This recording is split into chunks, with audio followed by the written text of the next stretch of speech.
Hi there, U.S. government students. Mr. Kerr here as we get into week 15. And I know this is a little bit earlier than usual, but since we have now split the class in two, our suggested schedule will depend on whether you are a senior, and it will say seniors in purple, or the non-seniors up here.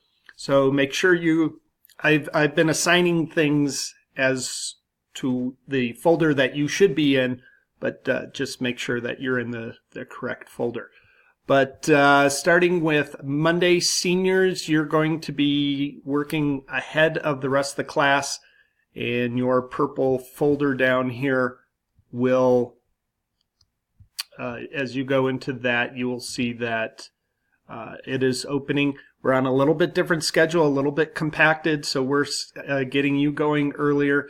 You should have started, by Monday, you should have started week 15 and be going on that. And that does include the torture question and becoming a naturalized U.S. citizen discussion board. Please go over those carefully. And again, so these are going to be due on Friday. So we're moving up your timeline. These will be due on Friday, and also your final week for the Unit 3 final will open up on Friday and then be due May 10th. And everything in class is due May 10th. So please, please, please stay up on it. As seniors, everything is due May 10th.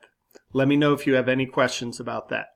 For the non-seniors, week 15 will open as usual, late Monday night, early Tuesday, and you are on a regular Tuesday through Monday schedule for the next couple of weeks. All right, and then we'll be pushed back a little bit. As usual, the suggested schedule will be asking you to get stuff done on the weekdays, Tuesday, Wednesday, Thursday, Friday. If you're all caught up over the weekend, great, and then get stuff done on Monday. But everyone, if you need to use the weekend to go back and get stuff caught up, please make sure your grade is where you want it, especially you seniors. If your grade's not where you want it, now is the time to do something about it. Do not wait for that last week because you'll just be too overwhelmed. All right, as always, if you have any questions, please contact me. I'm happy to meet with folks one-on-one if you need that kind of help as well. And with that, let me know if you have any questions. I'll talk to you soon. Thanks. Bye.